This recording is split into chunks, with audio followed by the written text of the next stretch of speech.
Hilda. O que tem de bom? Bom dia pra quem? Fique por dentro das notícias do dia da pior forma possível. Apresentação: André Arruda. E aí, meu povo? E aí, minha pólvora? Sou eu, André Arruda, e esse é mais um Bom Dia Pra Quem? Que dia, hein? Rapaz, eu acho que assim, é até um pouquinho difícil de falar sobre esse episódio de hoje, até mesmo porque eu estou até emocionado, né? Porque eu esperei por 4 anos por esse momento. Aliás, eu acho que boa parte do Brasil, da esquerda brasileira, também estava esperando por 4 anos por esse momento. Por conta de um juiz ladrão, bandido, né? É só procurar o caso do Banistato para você ver por que eu chamo esse cara de bandido. Prendeu, fez em tempo recorde. A gente sabe como no Brasil existem instâncias do judiciário que tem uma morosidade enorme para tratar as pessoas. E pessoas pobres ou tem um julgamento muito rápido e sem chance de defesa, como tentou se fazer com Lula, ou quem tem muito dinheiro vai ter toda a morosidade da justiça a seu favor, como é o caso hoje do Bolsonaro. E mesmo com tudo isso que aconteceu com ele, inclusive por 4 anos de todo esse desgoverno que zombou das pessoas na pandemia, que deixou as pessoas, boa parte da população brasileira cada vez mais miserável. Hoje é a volta por cima, é o início da volta por cima, porque a gente sabe que o Brasil está bem dividido. Porque a gente vê aí o resultado dessa eleição, uma margem bastante apertada, acho que foi 50,6 contra 49,4. Uma diferença muito pequena. Uma diferença, para você ter uma ideia, a diferença é cerca de 2 milhões de votos aproximadamente, de quase 200 milhões de habitantes. É lógico que não são 200 milhões de habitantes, foram cerca de 100 milhões de votos. 100 e poucos milhões de votos, com 20% de abstenção, inclusive comparado com 2018 foi mais baixa a abstenção do que o segundo turno de 2018 e também foi mais baixa do que o primeiro turno de 2022. Então as pessoas quiseram votar. E é isso que E por mais que o Bolsonaro tenha usado a máquina, inclusive a última cartada foi a coisa mais vil e suja que foi feita na história desse país numa eleição. O governo Bolsonaro, a mando da polícia, mandou a Polícia Rodoviária Federal fazer operações para brecar eleitores, sobretudo no Nordeste, de irem exercer o seu direito de voto, para não deixar com que o governo, não deixar que o Lula ganhasse. Mas o rio corre para o mar. O rio corre para o mar. E se o rio corre para o mar, meu amigo, não adianta impedir. O que você fez, Bolsonaro, não tem perdão. E a justiça, não é a justiça divina apenas, é a justiça dos homens, que vai fazer valer a sua verdade, para não ser desmoralizada. Lula é presidente do Brasil, é eleito presidente. E queiram vocês que são bolsonaristas, de colocar luto pelo Brasil como fizeram em 2014. Porque o olho da serpente, o ovo da serpente foi chocado em 2014, quando a turma do Aécio não aceitou o resultado das urnas contra Dilma Rousseff. E, se associando às elites desse país, transformaram a vida da Dilma no inferno para poder impor a sua agenda de alternância de poder, entre aspas. Mas, na verdade, não é alternância de poder. A verdade é que o que foi feito, queria fazer, era impor uma agenda em que a elite queria ganhar mais do que boa parte desse país. Não se contentava em ver todos ganhando. Queriam que ganhassem mais. E aí,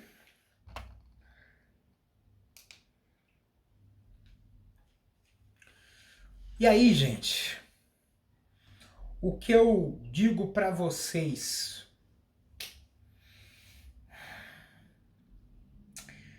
eu sempre lembro quando foi em 2018, quando saiu o resultado. Eu fui votar cedo de manhã, com um livro na mão, de praxe, para mostrar para as pessoas que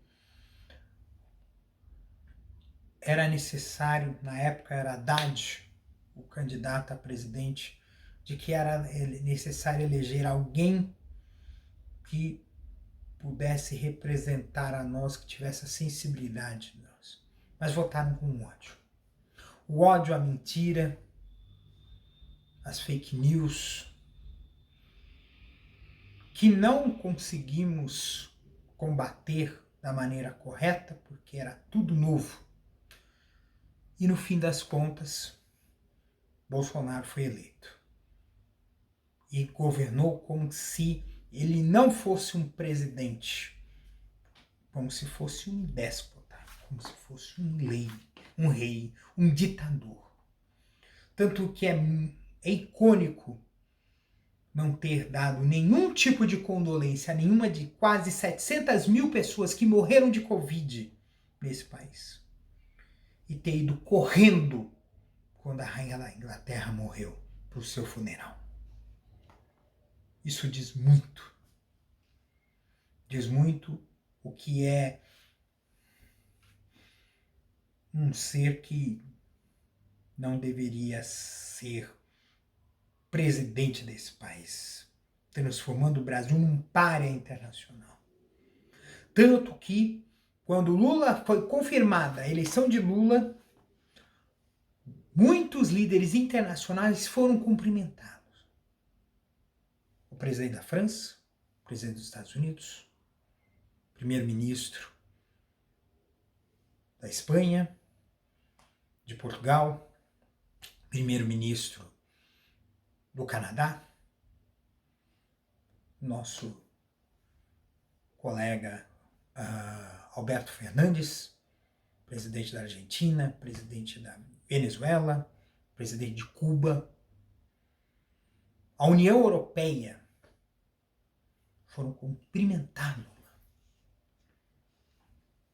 Isso mostra muito, mas muito, gente, da grandeza dessa eleição. Essa eleição é gigante. Porque essa eleição, ela não é... Você fala assim, é a história do Brasil. Não é só isso, não. É a história da humanidade que está em jogo. Porque a reeleição de Bolsonaro é o sinal verde do fascismo no mundo todo. Agora estão com um sinal amarelo. Mas a gente gostaria muito que seja o sinal vermelho, porque eles vão tentar de novo em 2024 reeleger o Trump nos Estados Unidos.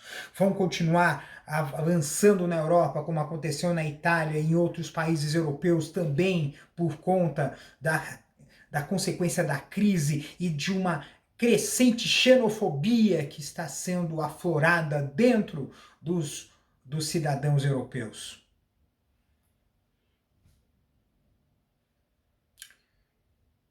E o Brasil em 2026. Vai ser um trabalho herculíneo. E tem gente de esquerda que vai até torcer o nariz. Pô, mas vamos ter que ver outro presidente, porque Lula vai estar com 81 anos e não vai, já disse que não vai disputar a reeleição. Errado não tá.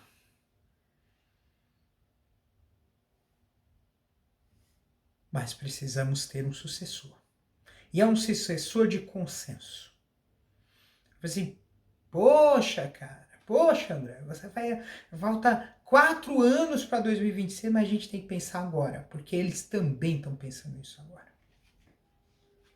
Eles estão pensando nisso. Eles estão pensando em 2026. E eles vão fazer a vida do Lula um inferno. E aí é que a gente não pode ficar deitado em berço esplêndido. Não pode. Porque a gente vai ter que continuar lutando cada palmo de chão, porque nós, por incrível que possa parecer, nós elegemos um democrata, mas temos um monte de canalhas dentro do Congresso Nacional que foram eleitos com dinheiros dinheiros a rodo, vindos do orçamento secreto. Por leis eleitorais que favoreciam indiretamente os seus candidatos. Mudanças na cláusula de barreira, favorecimento praticamente favorecimento à reeleição. Quando, na verdade, a gente deveria acabar com essa história de reeleição eterna de parlamentar. Deveríamos. Deveríamos acabar com a reeleição eterna de parlamentar. Também reeleição eterna de 2 reeleições de presidente, governador, senador. Não precisa. A gente quer alternância de poder, quer democracia, a gente precisa colocar democracia nos partidos. Os partidos precisam ter democracia. E é esse tipo de coisa que a gente vai ter que lutar todos os dias. A vitória de Lula é uma importante batalha vencida, mas ainda está longe de terminar essa guerra. Porque o Brasil está dividido, está arriscado financeiramente e com uma fome, uma miséria terríveis que precisam ser solucionadas. Mas isso não adianta colocar nas costas só do Lula. É necessário um grande esforço de todo mundo que precisa ceder, que precisa construir juntos um governo de coalizão, um governo de consenso, um governo que consiga trazer à população brasileira um motivo para sorrir de novo e um motivo para olhar o outro como irmão. Porque ultimamente a gente não está olhando o outro como irmão. É complicado. É um desafio enorme.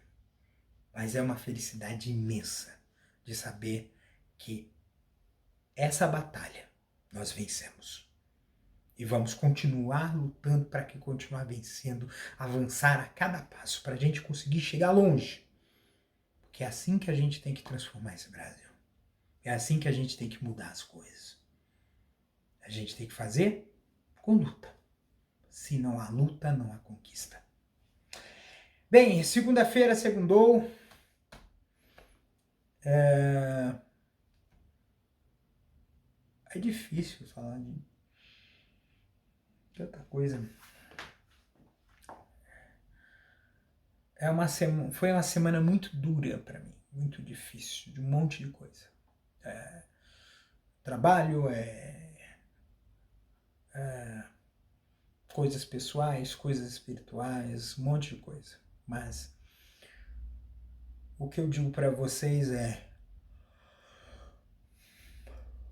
a gente tem que aprender um pouco a ser bambu.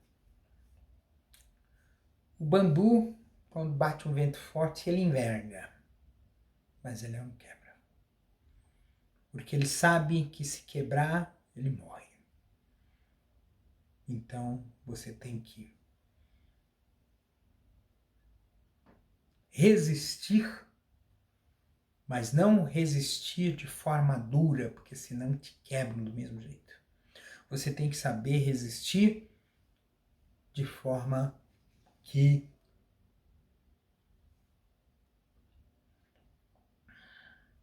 você se maleie, você se torne maleável, mas não a ponto de perder a sua essência.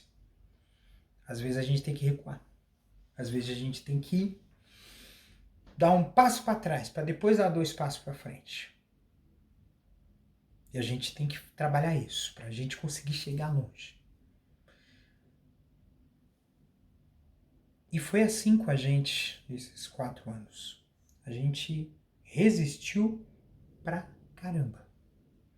A gente teve que ficar, a gente teve que tentar fazer as nossas vidas.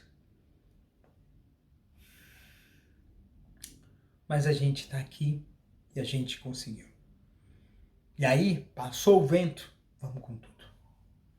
Passou a dificuldade, vamos à luta.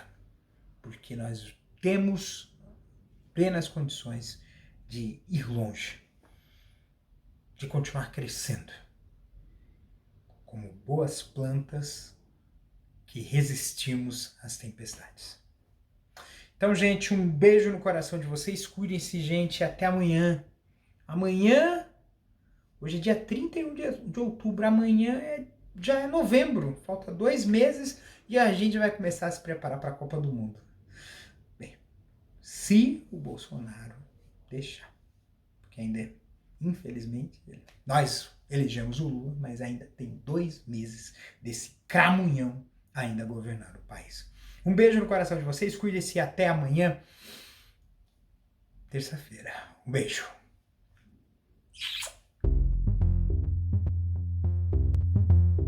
Este episódio é uma produção da Castor AMT, www.castor.com.br. Você pode encontrar este episódio e muitos outros do podcast Castor e seus escapes no endereço anchor.fm/castor ou nas principais plataformas de podcasting: Spotify, Apple Podcasts, Google Podcasts, Overcast, Castbox, Pocket Casts, Radio Public, Stitcher, Deezer, TuneIn, Resso, Amazon Music e Audible. Siga o podcast nas mídias sociais. Os endereços estão na descrição deste episódio.